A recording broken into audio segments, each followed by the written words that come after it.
गिरणी कामगार आझाद मैदानावरती येतोय. शिवसेनेचा पाठिंबा पाहिजे. म्हणजे शिवसेनेचा पाठिंबा मागण्याची गरजच नाहीये. शिवसेना तुमचीच आहे, शिवसेना तुमच्या सोबतच आहे आणि शिवसेना तुमच्या सोबतच राहणार. गिरणी कामगार, गिरणी कामगारांचा इतिहास, गिरण्यांचा इतिहास, हे आता जे काय आपल्या उरावर बसलेत सत्ताधारी त्यांना काही माहिती नाहीये. यांना मुंबई लुटायची कशी माहिती आहे, पण मुंबईसाठी रक्त सांडण्याची यांच्यामध्ये हिंमत नाहीये. जर या गिरणी कामगारांनी संयुक्त महाराष्ट्राच्या चळवळीत रक्त सांडलं नसतं, बलिदान दिलं नसतं, तर या राज्यकर्त्यांनी सांगतो की आज तुमच्या बुडाखाची खुर्ची तुम्हाला दिसू शकली नसती. त्याही वेळेला मुंबईवरती अधिकार सांगितला जात होता, पण तमाम मराठी माणूस गिरणी कामगार तर आघाडीवरती होता, हा रस्त्यावरती उतरला आणि तेव्हाचं जे सरकार होतं केंद्राचं, त्याला अक्षरशः गुडघ्यावरती आणलं आणि आपली मुंबई आपण राखली. त्याच मुंबईमध्ये परत एकदा हे दिल्लीच्या मालकाचे नोकर इकडे सत्तेवरती बसलेत. ते मुंबईतला गिरणी कामगार आणि मुंबईतला मराठी माणूस हा मुंबई बाहेर काढायला असून गेला आहे. कारण जग जिंकलं तरी चालेल, पण मुंबई पाहिजे का? कारण त्यांना माहिती आहे की मुंबई म्हणजे त्यांच्या लेखी.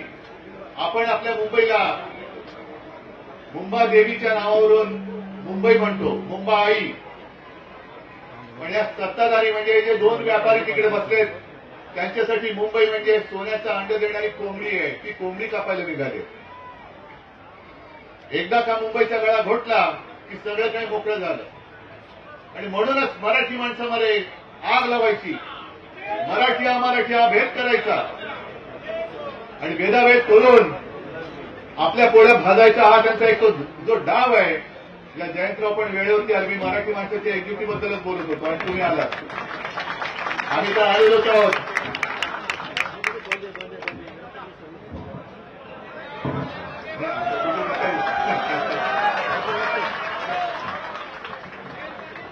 एकदा का हा डाव साधला की यांना करायला तुरंत मोकळं झालं.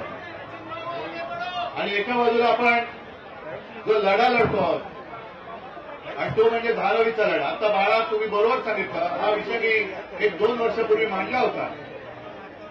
आपल्यावरती जे आरोप करतात शिवसेनेने मुंबईतला मराठी माणूस बाहेर काढला. अरे आहे ना, मुंबईमध्येच आहे, तुम्हाला इकडेच खेचणार आहोत, तुम्हाला आम्ही राजकारणामध्ये इकडेच काढणार आहोत, काळजी करू नका.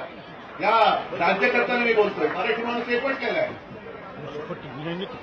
धारावीचा जो काही विकास करतायत त्या धारावीकरांची अपात्र ठेवून बाहेर काढताय.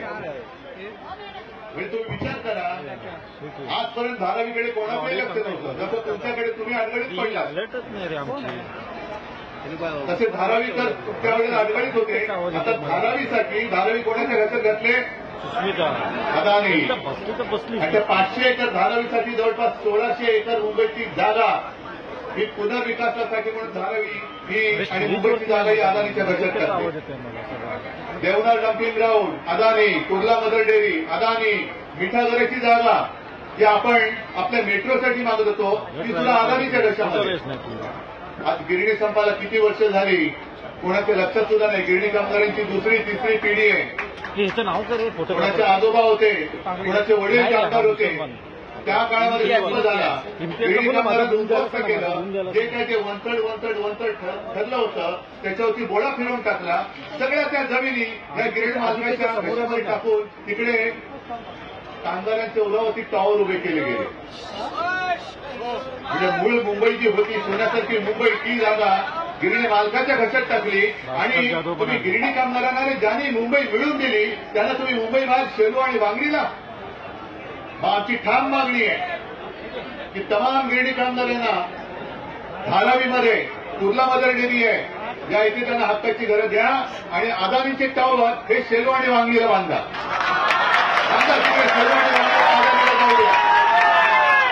जेवणार डम्पिंग ग्राउंडवरती अदानीचे टॉवर होऊ द्या.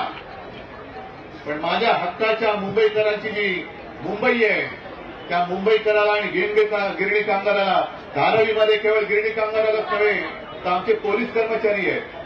मी तर मागणी केली होती, गिरणी कामगार आहेत, पोलीस कर्मचारी आहेत, सफाई मजदूर आहेत, या सगळ्यांना ज्यांच्यावरती मुंबई आहे त्यांना सगळ्यांना मुंबईमध्ये राहायची हक्काची जागा तुम्ही दिलीच पाहिजे. दुर्दैवाने आपलं सरकार आलं नाही. आपलं सरकार आलं असतं तर आज तुम्हाला हा मोर्चा काढण्याची गरज आली नसती.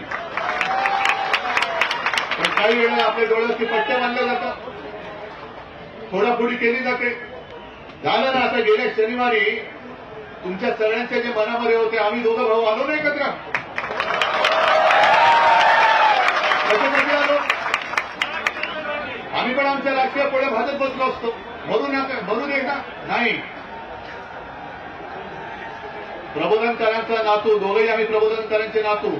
मी शिवसेना प्रमुखांचा पुत्र, राज माझ्या काकांचा म्हणजे श्रीकांत ठाकरेंचा पुत्र. हे तिघे म्हणजे दोन भाऊ त्यावेळेला आणि माझे आजोबा ज्या संयुक्त महाराष्ट्राच्या लढ्यामध्ये होते आणि आमच्या डोळ्यात एकच जर संयुक्त महाराष्ट्र म्हणजे मुंबईत तोडली जात असेल, चिरडली जात असेल, मराठी माणूस भरडला जात असेल तर आम्ही काय नतद्रष्टासारखे भांडत बसू?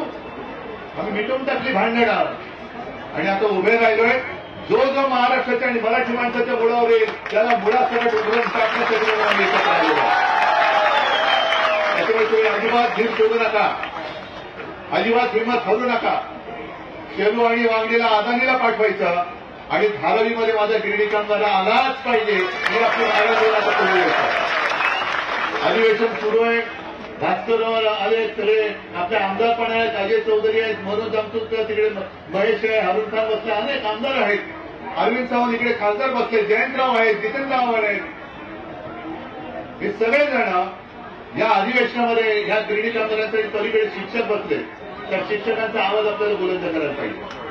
शिक्षकांचा आवाज, कारण त्या शिक्षकांना सुद्धा विना अनुदानी वा रे वा वापर करून घ्यायचा, गुराढोरासारखा निवडणुकीच्या कामाला लावायचं, जनगणना करायला लावायची, घरच्या नोकरासारखं त्यांना वागवायचं आणि हक्काचं काय असेल ते देताना हात आकडता घ्यायचा.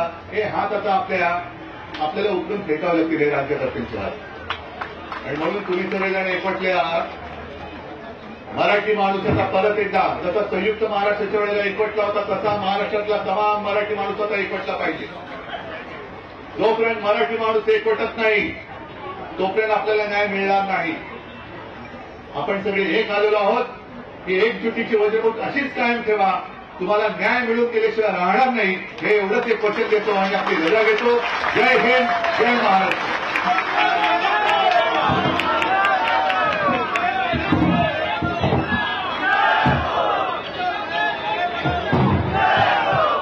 हजेरी लावली. गिरणी कामगारांना धारावीत घरं द्या अशी मागणी उद्धव ठाकरेंनी केलेली आहे. गिरणी कामगारांच्या विविध मागण्यांसाठी आज गिरणी कामगार संयुक्त लढा समितीच्या वतीने आझाद मैदानात धरणं आंदोलनं करण्यात येत आहेत आणि यावेळेला उद्धव ठाकरे हे सुद्धा या आंदोलनस्थळी हजर झालेले.